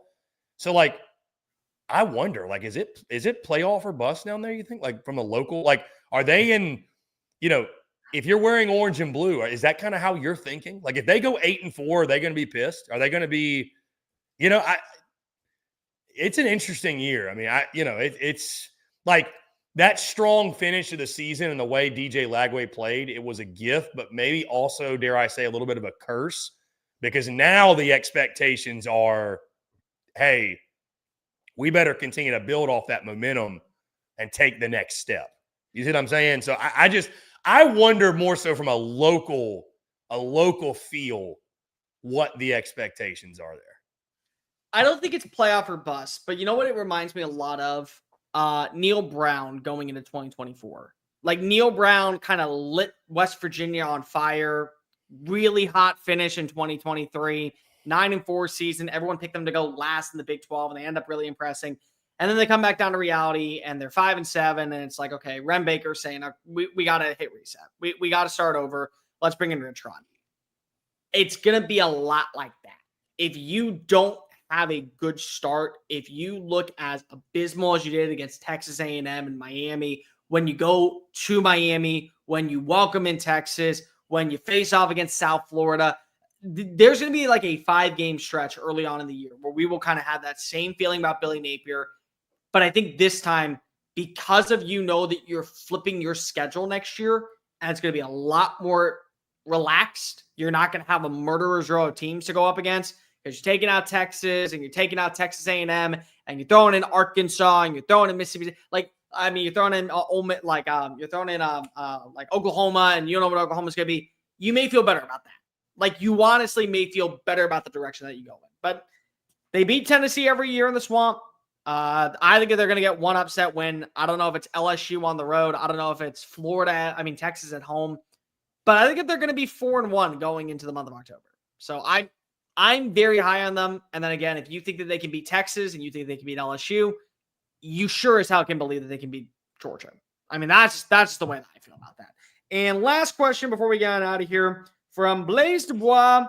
What will it take to fire Brian Kelly after the season? I want to restart for a pathetic excuse in 2024. Blaise Dubois from the Bayou himself. I say that is a Bayou. I mean, what I think. I was going to say realistically, you got to think about like what the buyout is and everything. But if they want to get something done, they'll get it done. 8 or less wins. I think missing a bowl game, you're fired. Well, that for sure. Yeah, I mean, for sure you're fired. But I mean, dude, if they go 8-4 again, boy, it is going to be really, really. You've lost the fan base. Oh, completely. You have again. I think most LSU fans feel the same way. Like this is it. This year's it. Hey, we gave you all the NIL you asked for. We've upgraded the roster the way you wanted. You've got your quarterback who's in year 2, supposed to make the jump. Blake Baker's like they have every piece you could need. I can't think of a valid excuse for them to miss the playoff. I can't think of one. Unless if you're going to pin it all on Garrett Nussmeier, that he's the Bayou Brett Favre and he's a turnover machine.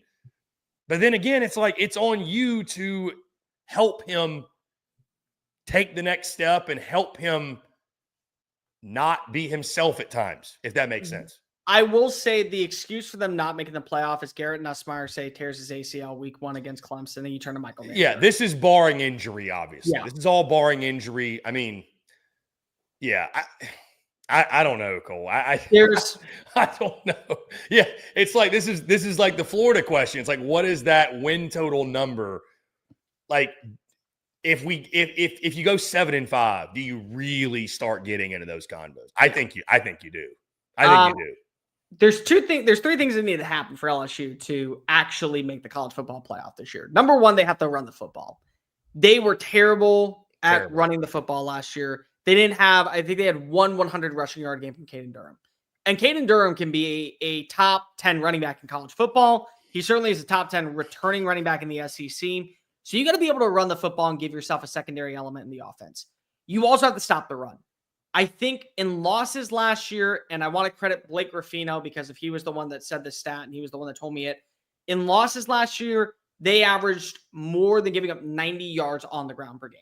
So you have to be able to stop the run. You have to be able to make offenses feel like that they are obsolete and one-dimensional in one-possession games, especially in critical downs like 3rd and 4th down, 2nd and 3rd down.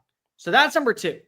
And here's the 3rd thing, and I brought this up in the group chat, and I don't care if you want to believe that this is a hoax, but this is the reality. If you want to win a national title, in 2003 they did it, in 2011 they did it, in 2019 they did it, and in 2007 they did it.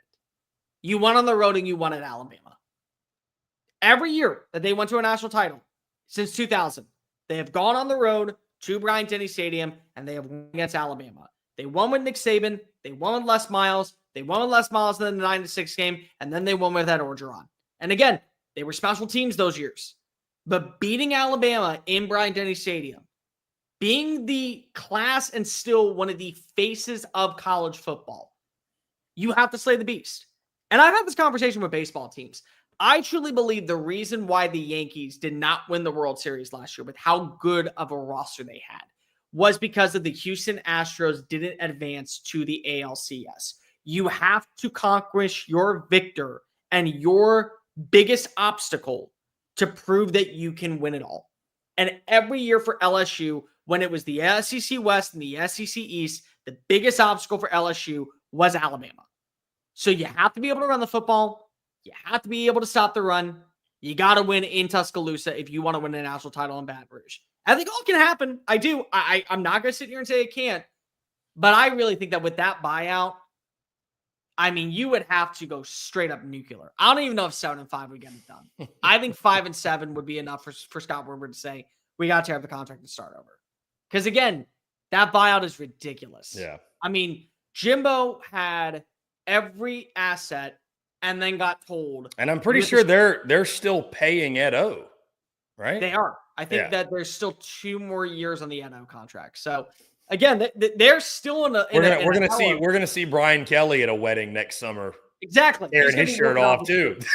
He's gonna go back. No, here's what he's gonna do. He's gonna go back to Boston and he's gonna have his very hoity-toity wedding out in Alabama. That's it. That's what he's gonna do. That's more BK style. Yeah. Yep. Now I agree with you though, Cole. You gotta slay your dragon. You got to slay your dragon to get to the promised land. So, yeah, beat it. I did not know that every year they had gone to the title, they beat Bama in those seasons at Bama. In Bama. That's crazy. That's actually crazy. I did not know that. And I'm telling people, they're like, oh, you think of that true? It's like, I'm telling you, since 2000, go back and look.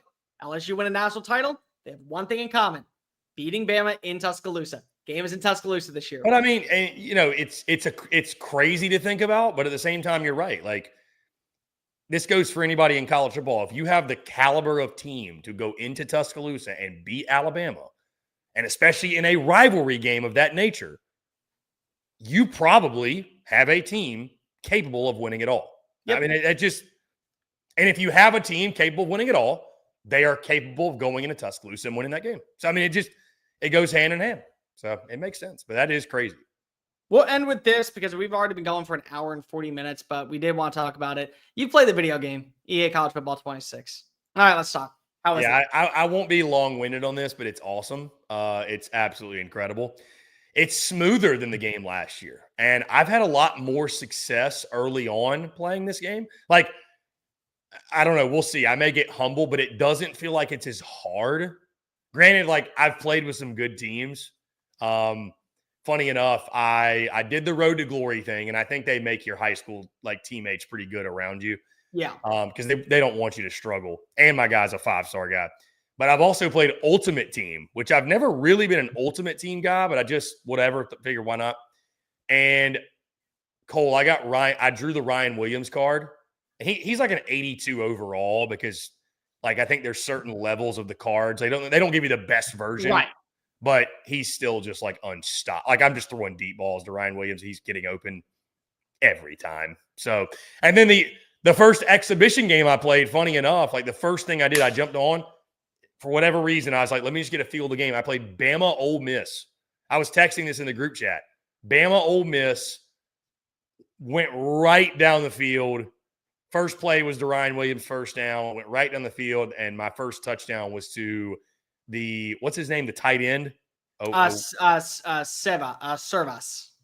Yeah. It's kind of a weird name. Yeah. Yes.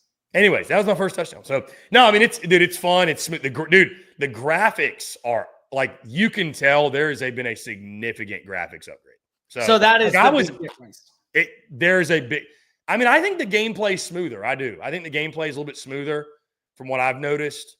But the graphics look awesome. You got coaches in the games now. Like it's very, very cool. So, yeah, I mean, get it, get it. You know, I mean, like just get the game. It's fun. And I even put my PlayStation gamer tag out there. So if anybody wants, we might have to run some showdowns and stream them with just like fans of the show. Just fans, why not? Yeah, all right, so before we go, here are the top 10 players. Tell me if this is too high or too low. Jeremiah Smith, 98 overall, number 1 player in the game. That's not too high. He's a freak. Ohio State Caleb Downs, number 2, 96 overall. He's a freak too, man. Yeah, he's a freak. I think that's about right. I think if you were to tell me right now, Ohio State versus Texas, what ultimately leads the Buckeyes to a win in the shoe, it's the fact that they have the 2 best players in college football on their roster. Like, that's it. One's on offense and one's on defense. Number 3 is Ant Hill for Texas. 95 overall. He's a hell of a player. I mean. So, I'm not going to lie. The video game is matching up with my top 10 players right now. I have Ant Hill as my number 3 best player. Yeah, he's a heck of a player. So, I think that's about right. I'm not sure. Number 4, Jeremiah Love, best running back in the sport. What's his overall? 95. Yeah. I don't have a problem with that. Yeah. Ryan Williams, 95, number 5. Again, he's just a wizard, dude. I say. I think our buddy Jake Crane said he's a witch. So yeah. Okay. Yeah. Let me ask you. Do you know how many receptions he had last year? I don't feel like he had that many. Over under 50. Less. Definitely. I was gonna say I thought he had like around 40. He had 48. Almost 900 yards, 8 touchdowns. That's what I'm saying. Is he had such a big year, but he didn't at the same time, kind of. Yeah. As weird as that sounds. That's kind of where my brain went when it came to the Jeremy Bernard prediction that he would lead the team in receptions. But dude, like as a freshman, that's a crazy season. Like that's a crazy season as a true freshman. Number 6, TJ Parker, 95 overall for Clemson. Yeah, stud. Yeah, I mean, he's a stud. I don't know if I would put him ahead of Colin Simmons from Texas and for Dylan Stewart, but I think that he is the next best pass rusher in college football going into this year. Yeah. Which again, number 7 is Dylan Stewart, 94 overall. You could put him higher, in my opinion. I could see him. You could bump him up. You could bump him up a couple over on the overall. Player who's not active and probably won't be for week 1, Jermod McCoy for Tennessee, 94 overall. Interesting. Number 1 cornerback. Number 1 corner. Yeah, I hate it, but again, you're coming off the torn ACL. That's where I'm a little high. It feels a little high. That's good player, really good player, really good player. But I would maybe go Leonard Moore for Notre Dame just because of fully healthy, but that's about it. Jordan Tyson, wide receiver from Arizona State, 94 overall. So third best wide receiver in the game behind Ryan Williams and Jeremiah Smith. I don't think that's a big reach. Yeah, and his quarterback is well down the list, I believe, from what I saw. Yeah, he's like an 83 or something like that. I mean, he's like I think he's like 90th in the top 100. But he still is a top 5 quarterback in the game. Like, that's the crazy part about him. Number 10, Caden Proctor. That's so wild. Yeah, I mean, he's a stud. I mean, I'll tell you who is probably the weirdest player to see in this list. Who do you think is in the top 20 that you would never imagine being in the top 20? And it's not Diego Pavia. That's who should be in the top 20. Yes. Is it like a kicker or a punter? No. It's a normal passer. Okay. Normal passer. I mean, my bad. It's a normal offensive player. Okay. I don't know. I have no idea. Eli Stowers. Oh yeah. Dude, he's very good in the game. He is 18th overall behind Peter Woods, Spencer Fano, Amarj Reed-Edwards, Elijah Surratt, Chandler Rivers, Colin Simmons, David Bailey, and Dylan Thurman. Dude, Stowers the best tight end in college football, man. It's crazy that we live in a world right now where Vanderbilt may have the most fun quarterback to watch in the sport and the best tight end in college. They have one of the here's an idea for content, ranking the best QB wide receiver or just the best duos in the SEC going into the 2025 season.